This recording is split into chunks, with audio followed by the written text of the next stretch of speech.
What's up, guys? It is Brother Pyro here.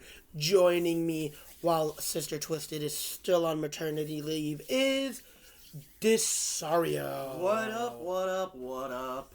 Alright, we're going to be recapping NXT's Heatwave. We're sorry for getting this out to you as late as we have. It's just been a very busy week for the both of us.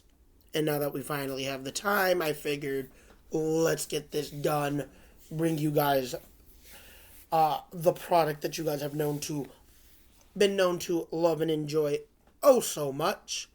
And without further ado, let's dive right in. We opened up with triple threat action. Lola Vice, Jaida Parker, Kelani, Jordynne. Number one contendership up for grabs. You're right. You win.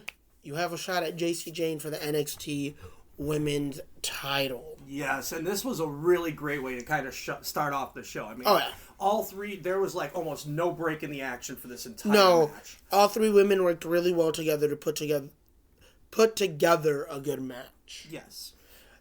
Their chemistry is actually a lot better than I thought it would be. I'm not going to lie. Oh, I know. And we were discussing Kelani and how she was might have been like ill-placed. Ill-placed, but no, she actually stood out and did really well. The other two girls really helped bring her along and kind of bring her up to their level at that point.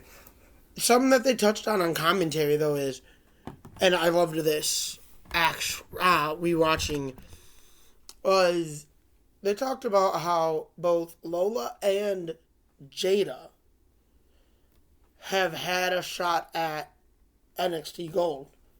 Kelani really hasn't had a shot at the NXT Women's title.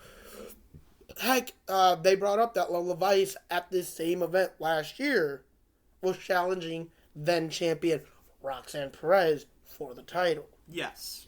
I mean, it was a very good way to kind of point that out, to kind of maybe give a little glimmer of hope to have her possibly be like the dark horse winner in this whole match. Because, I mean, everybody kind of expected it either be Jaida or Lola to come out on the end of this. And so the commentary did a really good job of trying to bring a little bit more importance to Kelani's placement in this match.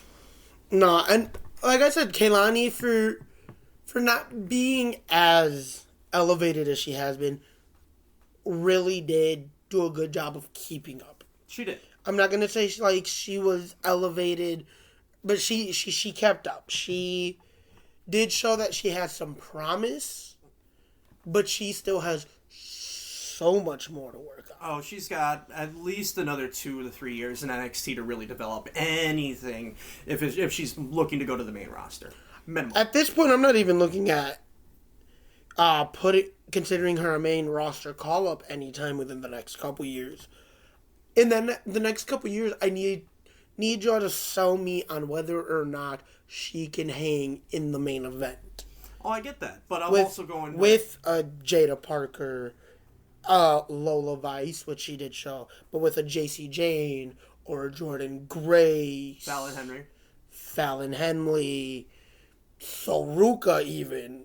Because I can see you can definitely give me a case for why Soruka could be in the main event picture at some point. You can make a case for Soruka. You can Zarya make Zarya for a little bit of a case. You can make even Nyx. You can make a little bit of a case for Nyx. I can make a stronger case for Blake Monroe, which she still has a lot to work on. I can still make a stronger case for Blake Monroe than I can Kelani. That's fair. This definitely helped put her in a better position to not argue against. No, you're right. And when I was talking about main roster stuff, my point is, if you're in NXT, your goal is to make it to the main roster. It's to make it to a SmackDown or a Raw. And so that's what I'm saying. She's got at least 2 or 3 years before we can even consider her before we could possibly consider talking about that. Exactly. And so, knowing WWE, they'll probably rush that, but well, we'll see. Well, let's look at some past NXT talent that has made the jump to the Raw or the SmackDown and has been lost in the shuffle or just shown they weren't ready and then set back down to NXT. Because we've seen it with Corbin. We've seen it with Balor. I mean, granted, Balor was more of a, I'm coming back from rehabbing injury. think this is the best way to go about it.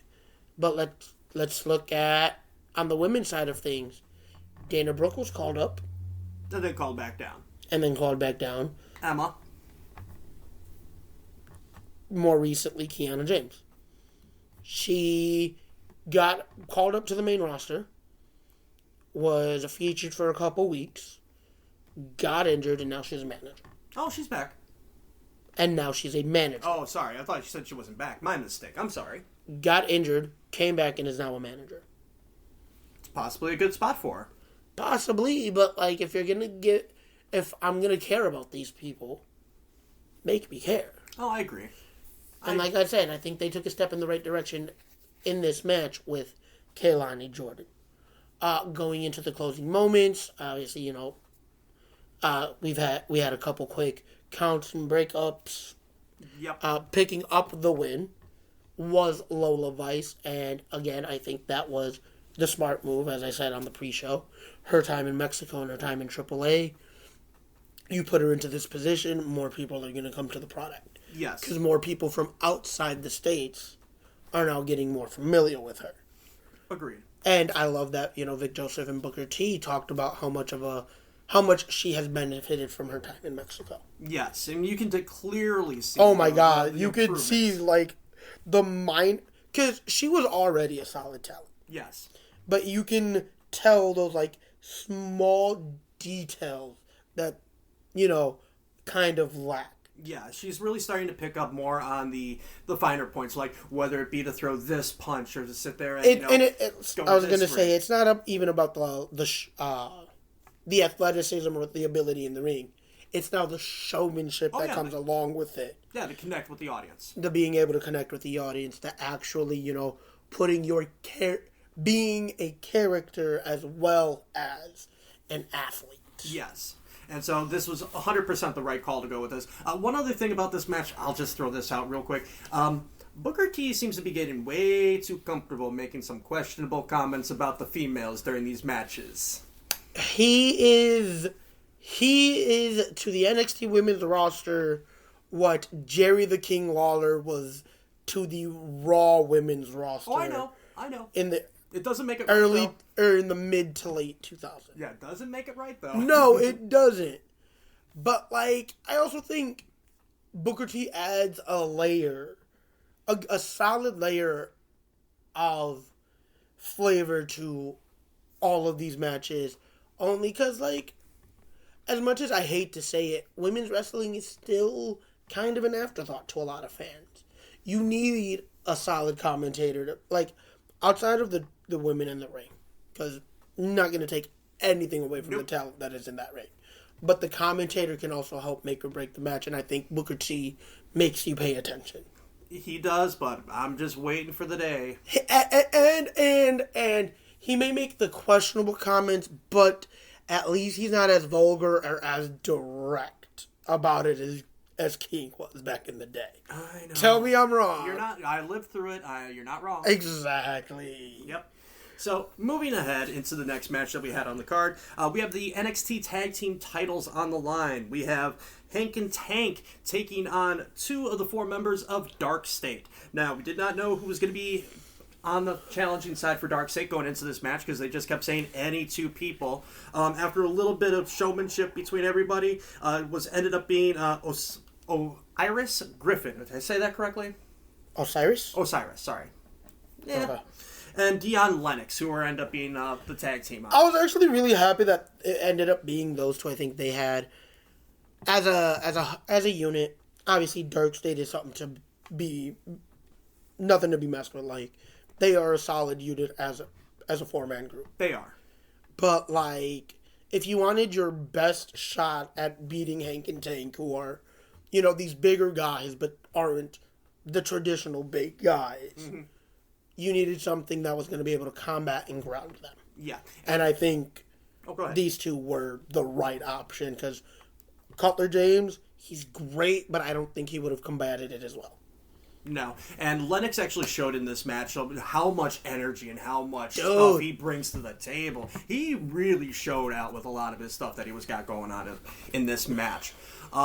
As for how this whole match was broken down, we were kind of discussing this on the way up, is that this match felt a little disconnected in some way. Yeah.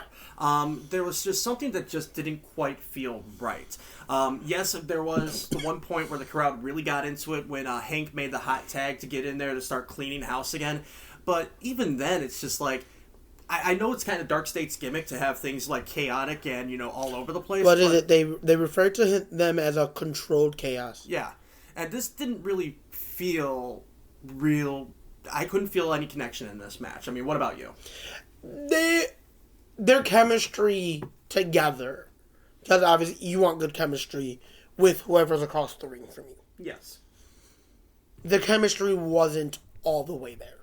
Like, you can tell there's something, but I think they need a few more reps together before you can really solidify that. Yeah. It wasn't a bad match. No. But it also 100% could have been 1,000 times better. It could have been 1,000 times better. And also, I mean, I think it's also still trying to get used to a faction that doesn't really have a clear-cut leader or anybody to kind of follow and to get all the heat onto people like that. We haven't seen that since we were talking about The Shield back in the day, where there was no real There wasn't really a leader with The Shield or... Who else did we compare them to? Well, we said Nexus, but Barrett was the leader. We also had a group, Sanity. Killian Dane, Eric Young, Nikki Cross, and... Alexander Wolf. Thank you. There really wasn't a leader in that group. I always looked at Eric Young as the leader. Okay, there was, but there really wasn't an established, like, clear-cut... You know, they made it a point to say who the leader was. Yeah. Or... For a little while, and I'm not going to say this now, but, like, for a little while, Judgment Day. No, they did. There was. They didn't really have much of a leader. After they kicked Edge. After they kicked Edge, when it was, you know, Balor, Priest, Dom, and Rhea. Yeah. There wasn't an official leader. Like, you kind of knew who was going to step up in certain moments. Yeah. Or even now, I guess you could really say, like, you know who's going to step up in certain moments. But there isn't any one person that's like, this is what we're doing. This is how we're going to do it. You guys got to listen to me, although Finn's trying to play that role. But I think his is also just trying to, you know, cause some tension. Yeah. And so, well, getting back into this match so we can kind of put a little bow on this whole thing. Towards the end of the match, Cutler James got a little bit of interference, got a little bit of distraction going on, allowing DarkState to get the pin and become your new NXT Tag Team Champions. I am interested to see where it goes from here. I just wish I got a little bit more from this match. Oh, no, honestly, same. We were talking, and this is one of the reasons I say, like, the other show that we're going to be covering. Yeah. Was just a little better. This is one of the reasons. Your tag team action. Yeah. Was a little flawed. Alright, going into our next match though, again, more triple threat action. You have Ash by Elegance and Masha Slamovich challenging Jacy Jayne for the TNA Knockouts title. Both Slamovich and Ash are wanting one. Ash finally getting the match she rightfully deserves. She should have gotten a long time ago. Guys, why did they wait so long? She was already number one contender. Mm-hmm. Y'all could have waited for this, you know, double champion winner takes all thing after Ash got her rightful title match. But we don't make those decisions. But Ash and Masha are on the same mission. Bring this title back home to TNA. Yep. Jacy Jayne wants to, you know, is out there to really just show why I'm the double champion. Starting the match, they kind of already made Jacy feel like an afterthought. Mm-hmm. Ash and Masha going after each other almost immediately. Really forgetting that Jacy, your champion, was there. They did that, on Thursday as well. They did. Well, the Thursday leading up to this, they kind of ignored her aspect and went after each other. And I think that played into Jacy's favor early. It did. And it also plays to her character that's going on right now, because even though she is a double champ, nobody's really taking her seriously as a champion for either company right now. Right. That's because she's hiding behind it, fatal influence. Yeah. Why am I going to take you seriously if you don't take yourself seriously? That's a great point. Very great point. Like, if we're going to do this, like, I want to be able to take you on, but now I got to worry about your two little goons in the back because you can't do this by yourself. Yeah. And speaking of goons in the back, let's not discount it because it's definitely going to play a little bit of a part later on. The Elegance entourage at ringside. The Elegance brand was all at ringside.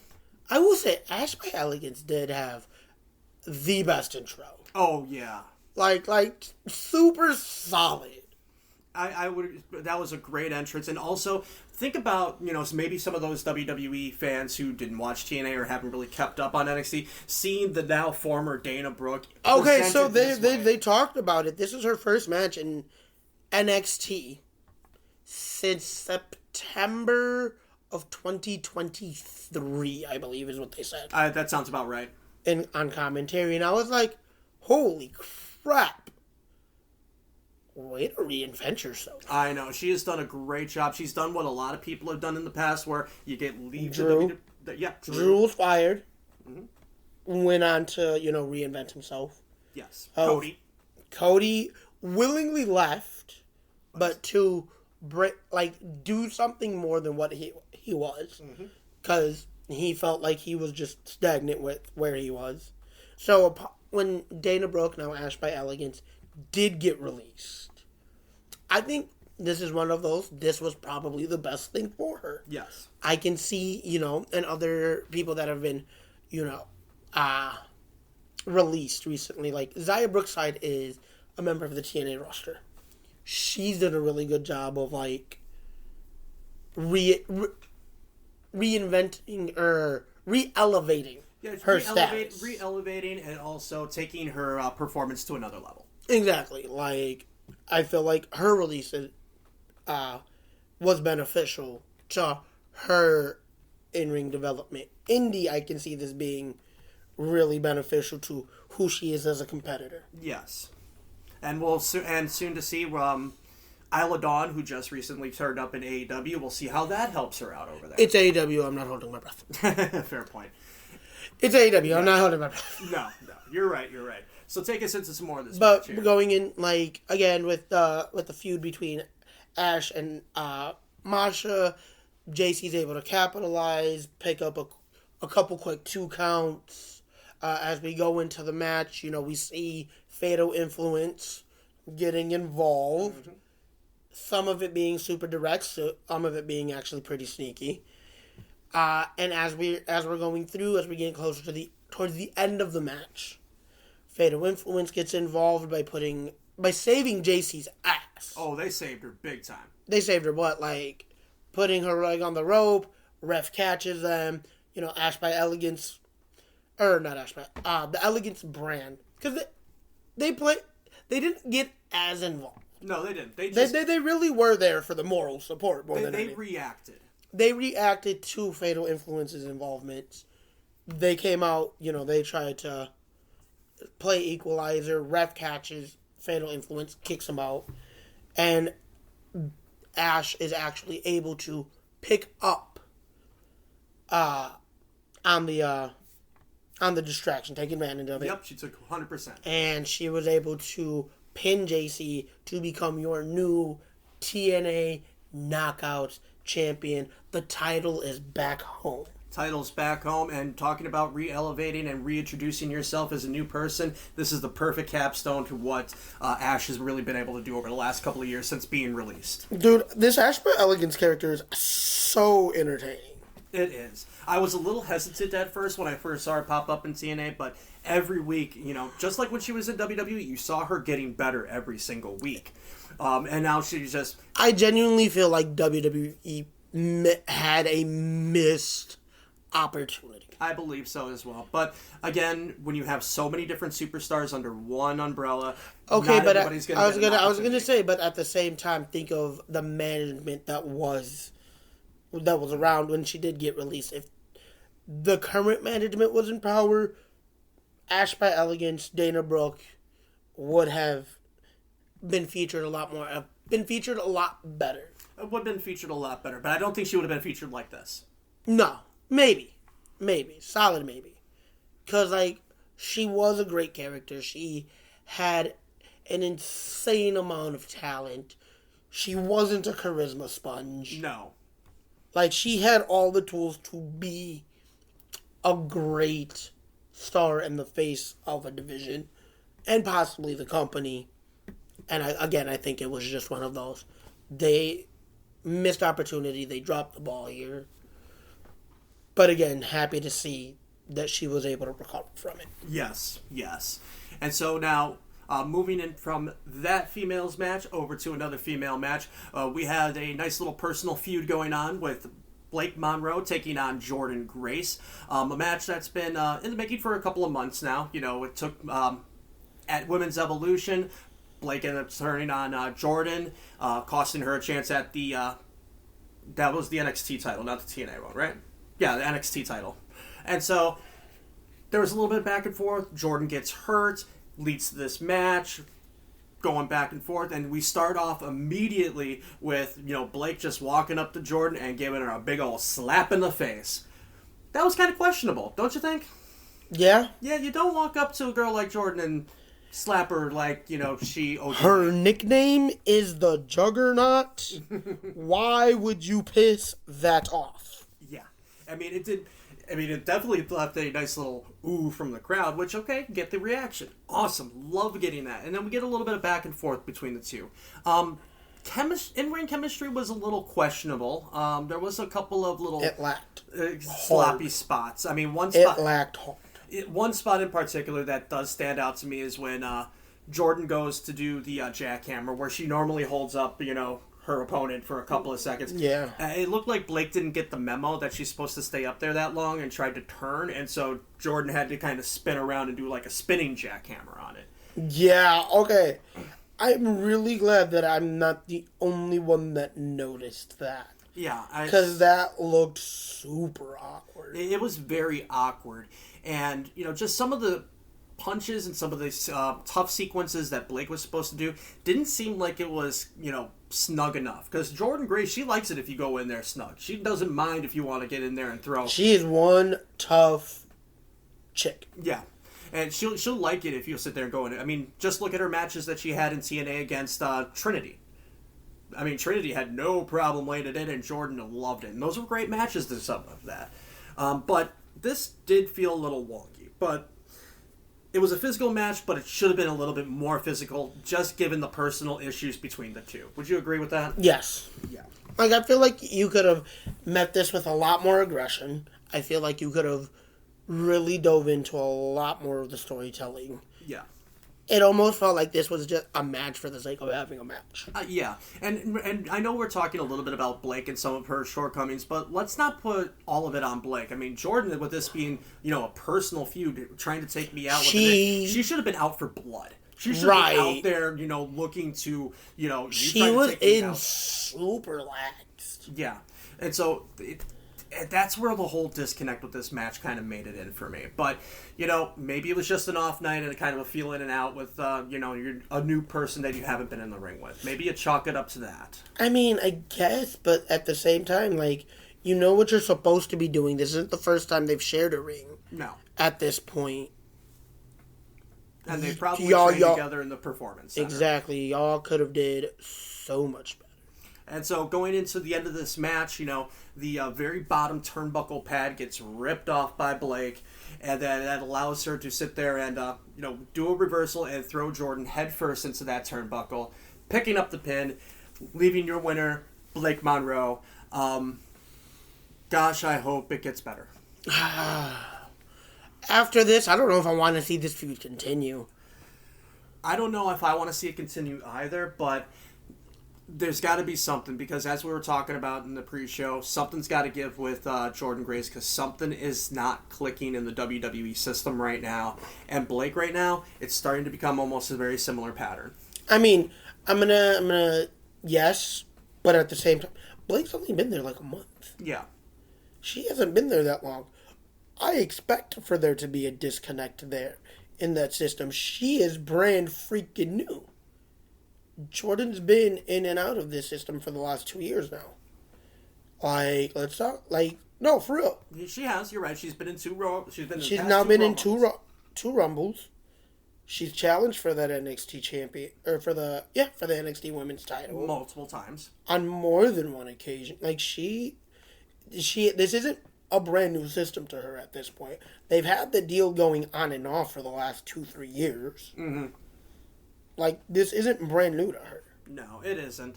So, like, for her to not have it figured out as the true veteran, the decorated veteran that she is, it's kind of wild to me. Yeah, I'm wondering if there's something else going on that we might not be privy to. I hope it's not the case, and I'm just hoping it's one of those things where, eventually the light bulb's going to go off. We need this light bulb to go off, because if it doesn't go off soon, I don't see her lasting in the company much longer, and that's kind of sad. Very sad. Because she is an elite talent when she's firing on all cylinders. She carried the Knockouts division for years. We know what she's capable of. Exactly. That's my point.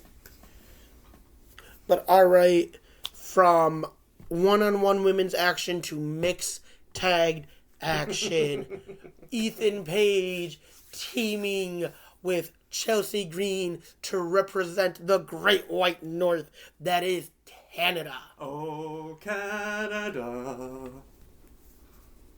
You knew I was going to do it. I did. I expected it, and I still don't hate you any less for it right now. I couldn't hate you any more for it right now. Fair enough. I'll take it. Oh, my God. Anyways. They are taking on Tyra May Steele and Tavion Heights representing Team USA. USA. This match was something. It was something for not the reasons they were looking for. Honestly, like, for you to have the feud of USA versus Canada, first, we were talking about it all the way up. The fact that this wasn't anti-America, but a whole pro-Canada gimmick that Ethan and Chelsea were able to come together and get over. Yeah. Is insane. It's I agree. Great. I love everything about it. Because even when they've done Canadian factions in the past, there's always been that thing of, oh, we love Canada, America sucks. They haven't really come out and really... No, it's just, we're proud to be Canadian. Yeah, we're proud Canadians. We're just really proud Canadians. We're just a little bit better than you. We are two of the best Canadians. We feel we are two of the best ever. But it's never been, I'm going to rag on another country. Yeah.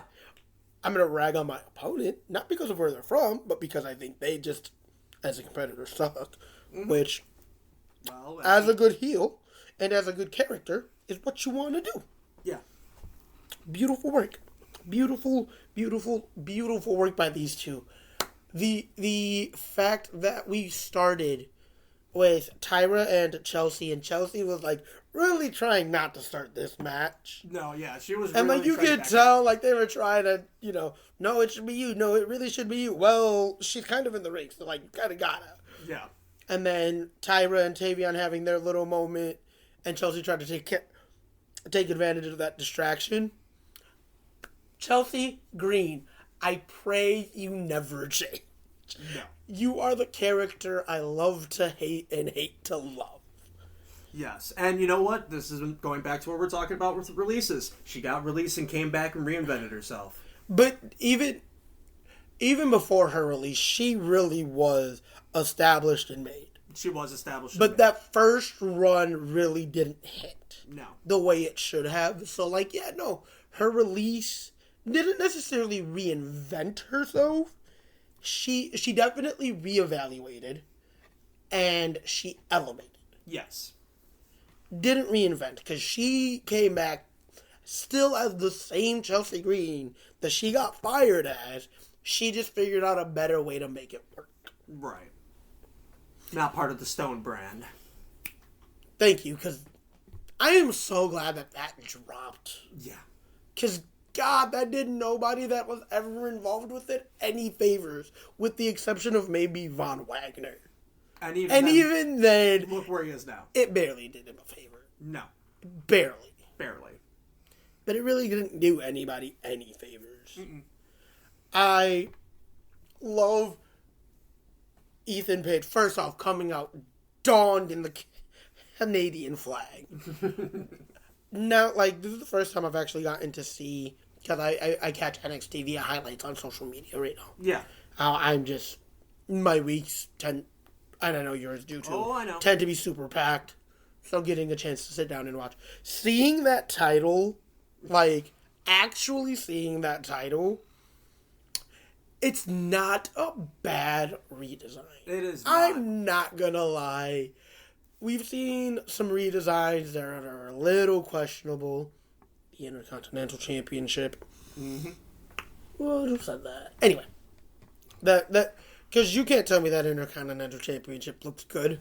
It doesn't. No, it does not. But we've seen some questionable redesigns. The redesign of the North American Championship to represent Canada is beautiful. Ethan Page, thank you. Oh, it's a great look on that. No, and I love that they really touched about how quickly Ethan has been able to, like, pick up in the WWE system and how quickly he's been able to, achieve success. He is now a 2-time North American champion. He, last year, same event, won his only NXT title. His NXT title. He won the NXT title, his only run, which wasn't a bad run. No, it wasn't. But, like, my thing is, he's been around, 18-ish months? About that, yep. And he has achieved a great level of success. He's achieved more in 18 months than most people that went through NXT and even got promoted up to the main roster ever accomplished in that company. He achieved more in this 18 months than he did with his previous company. For 3 years? He was there 3 years, 4 years? 3 years. That tells you what? Tells you that when you are in a place that knows how to utilize and optimize when you have a character, when you are in a place that knows how to strike when the iron is hot, because Ethan Page came in iron hot. He did. There was a lot of chatter. He was able to connect with the fans right away. Whether you love him or you hate him, you got the reaction. He was able to showcase a lot of his in-ring style. They did a lot of work with him. They did. He was able to quickly capitalize on being on a new environment, and I think that's one thing we've touched on a lot. Sometimes the change of environment is just what helps with your career. Ethan Page right now is like prime example number one. He is. Wasn't featured, wasn't utilized, was almost never seen when he was with AEW. Jumps to NXT, primed for a call-up soon. If the rumors are true, I hope so. Ricky Saints. It hasn't achieved the same level of success, but we care about him. We care about him. We pay attention to him. And he's getting to showcase himself. He's finally on a platform that's going to be able to help him be the talent we know he could be. He's going to be able to hit that ceiling, if not break past it. Oh yeah, he's definitely going to be right. He's definitely on the next generation of NXT champions. If anybody can really take down the current champion, which we'll get into in a little bit. I was going to say we'll get into the main event because that match was really good too. Yeah, but Ethan Page talking about how. Jumping on the mic mid-match, talking about how he wasn't willing to give anybody citizenship in Canada. Sir, you do realize just because you are Canadian, just because you represent Canada, just because you are Canadian, and just because you are a champion in the umbrella that is the WWE, doesn't mean you have that kind of authority. Although, wouldn't it be hilarious just picturing, trying to travel to get into Canada and there's Ethan Page sitting there like, passport, now get the hell out of here. That would be hilarious. Oh my God. Him and Chelsea just manning the... At that point, I I give up on life. Like, dude, I don't even know how to respond to that. Because how do you respond to something like that? I know. Oh, but WWE, if you're listening, make that vignette happen. Oh my God, please. Oh my God, that would be beautiful work. Damn it, now I really do need to see that. But no, this match was had a great showing by the competitors. Tavion and Ethan, I did that match 1-on-1 with the North American title on the line somewhere down the line. Oh yeah, they had some good chemistry with each other. They worked a lot better than I thought they were going to. Yeah. Nothing against Tyra May Steele. You showed why you shouldn't have won season 1. You showed why, as soon as you signed that NXT contract, they relocated you to Evolve. You weren't meant for this moment. No, she very not stiff. yet. You were very stiff. You were very choppy. You were very bland. It was almost like she was trying to go, okay, my next spot is this. My next spot is she this. was. My next spot I is think this. part of it was that she was like, I get being the nerves, your first big event, but like you were overthinking it. Yes. Because like it really didn't need to. If you were really the real deal, as you like to call yourself, if you were really ready for this, I feel like you would have been better prepared. Yeah. I feel like you would have been able to handle this moment a lot better. And if she would have even been like just a slight more prepared, she would have been able to turn that crowd away from being pro Chelsea. Because Chelsea did try everything to get the crowd on her back, on her. Dude, no, she did try everything to get Tyra over. The crowd is just not feeling it with Tyra right now. No, they're not. We are not sold on Tyra May Steele. No.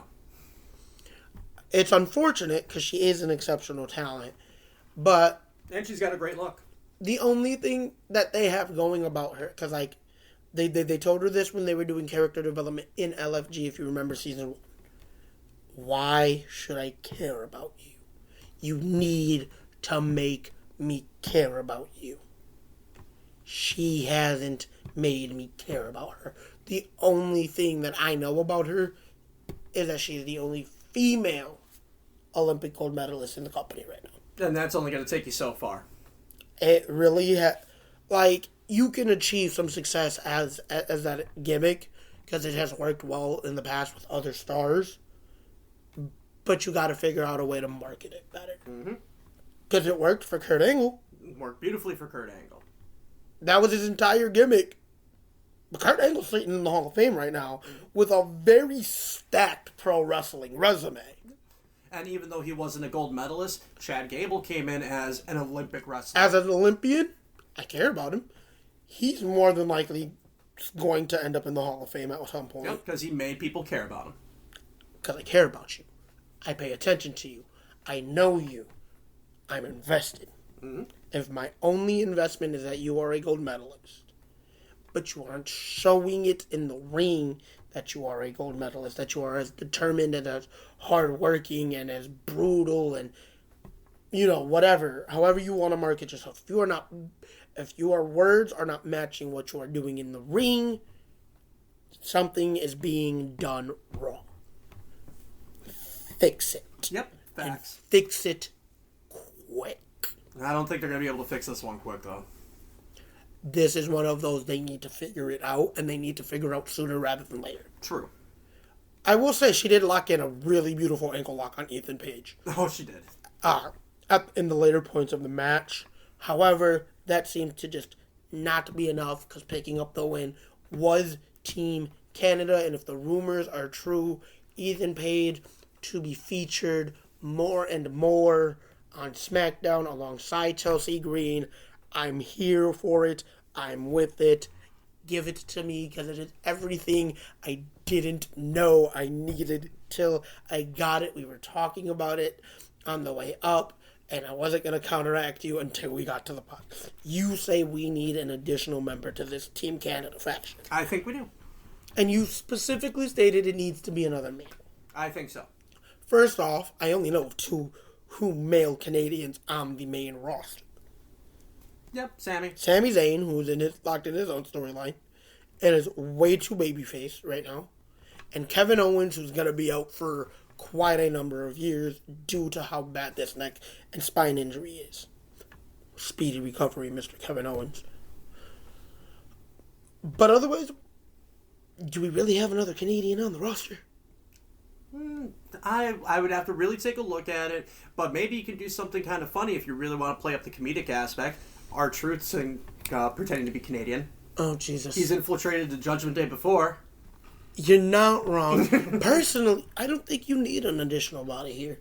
Might not. I think Chelsea and Ethan, just as a duo, is all you need to make it work. And they're showing that they can make it and work. And both characters have already shown that they can make it work. Yeah, they mesh so well with each other.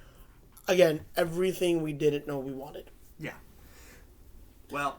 But we're going to move on from here, going into our main event. Yes, for the NXT Men's World title, you have the champion Oba Femi taking on that young OG, ya boy Bouncy, Javon Evans.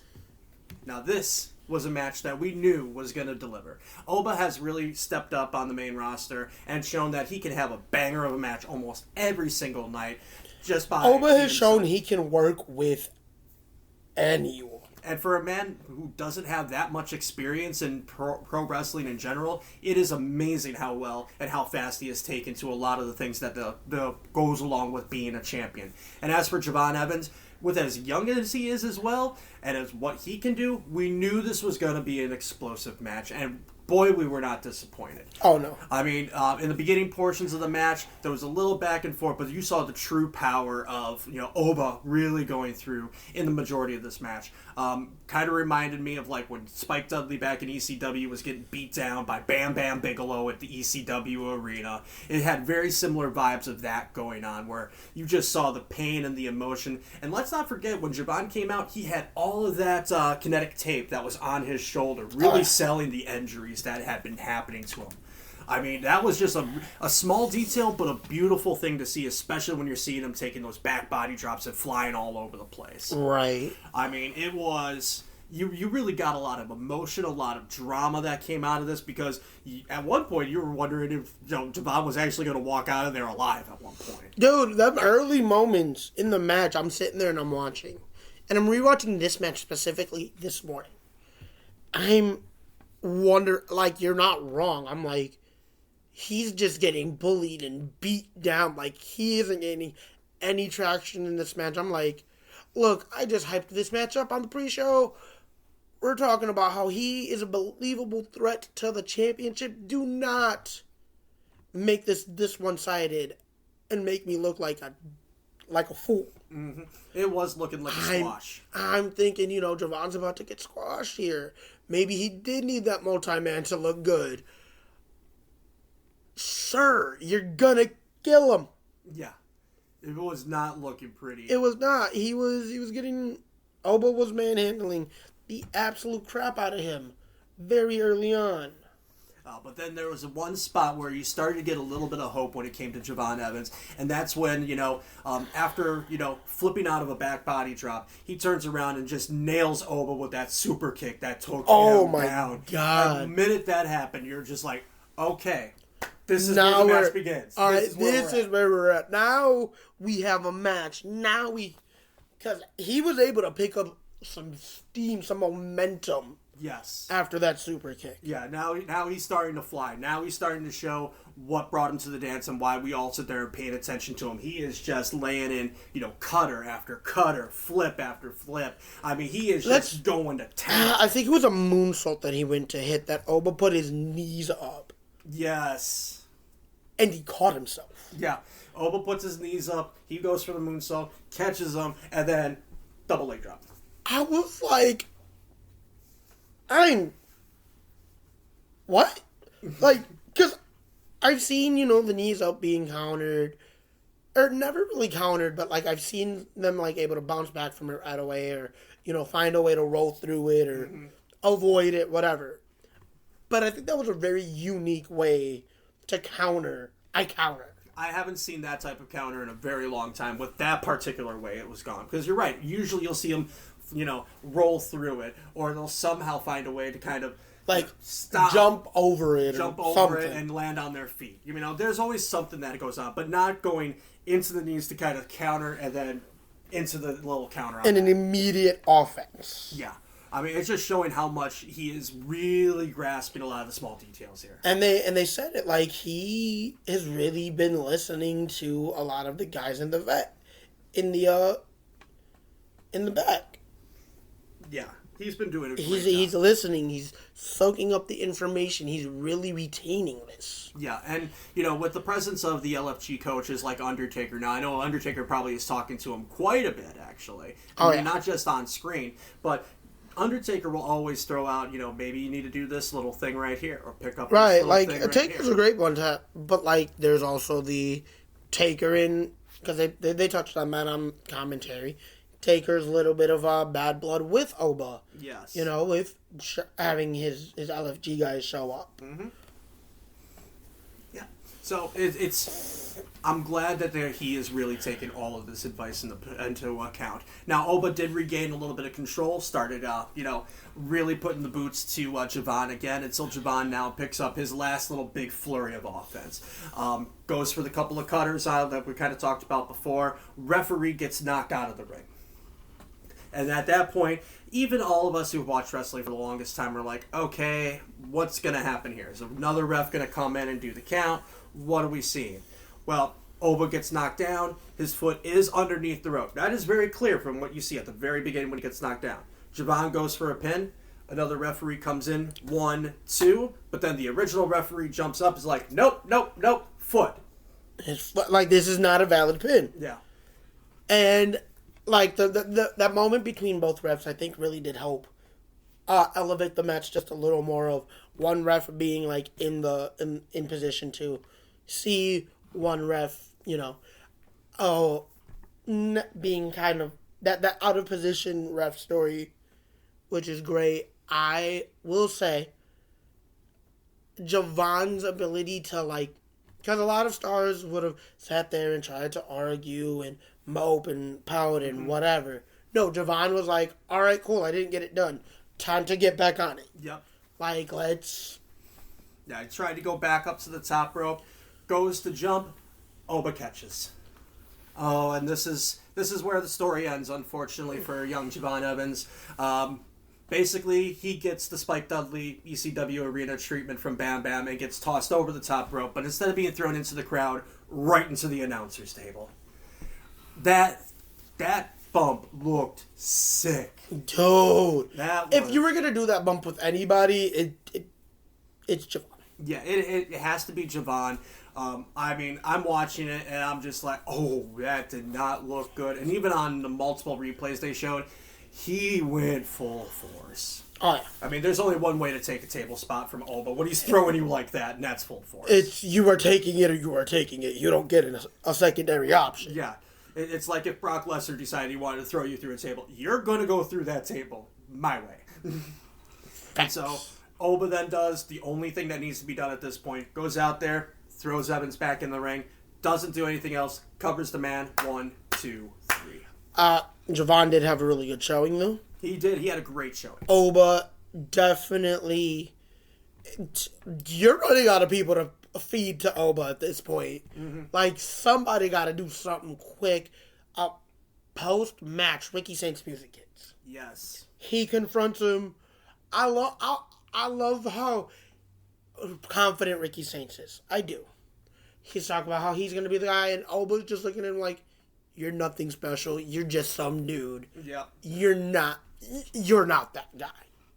Yeah, it was a great face-off to kind of end the show and show us where we are going next for NXT, because the men's division is kind of a little bit of a shuffle right now. It is a little there's a lot of lacking when it comes to male singles competitors in NXT at this point.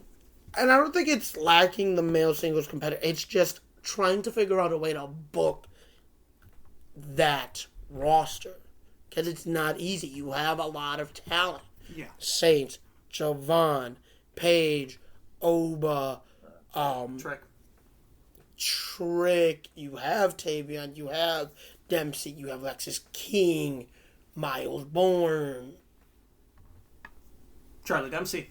I said Dempsey. Oh, I didn't miss. I must have missed that. I'm sorry. I said Dempsey before I said King and right. Bourne. You're right. But like, you have a lot of guys that can really do some damage. See, if we're talking lackluster, whatever happened to OTM? I was gonna ask the same question. We haven't seen them in months.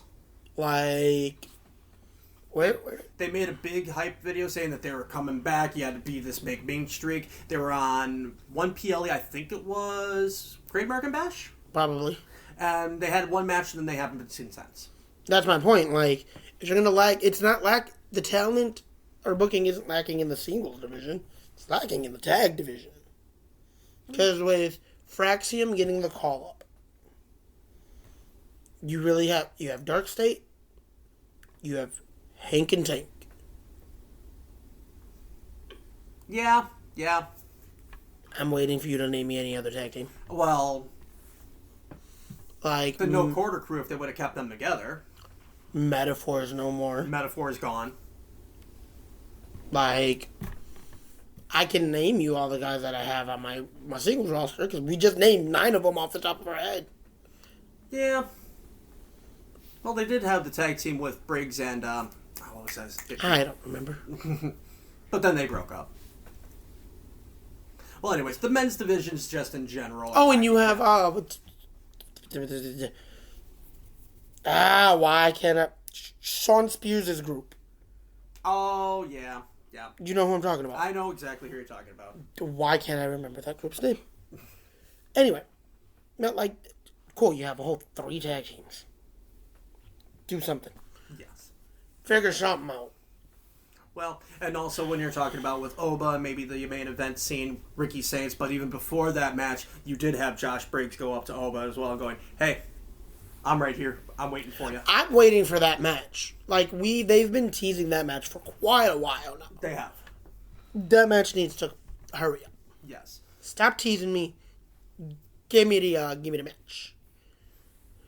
But alright, with that being said, we are all cleared and reviewed, recapped on NXT's Heatwave. We hope you guys enjoyed this show. We will see you for Forbidden Door. Our Forbidden Door recap here soon. Anything else you want to say to the peoples? If at first you don't succeed, maybe skydiving isn't for you. Alright, goodbye, guys.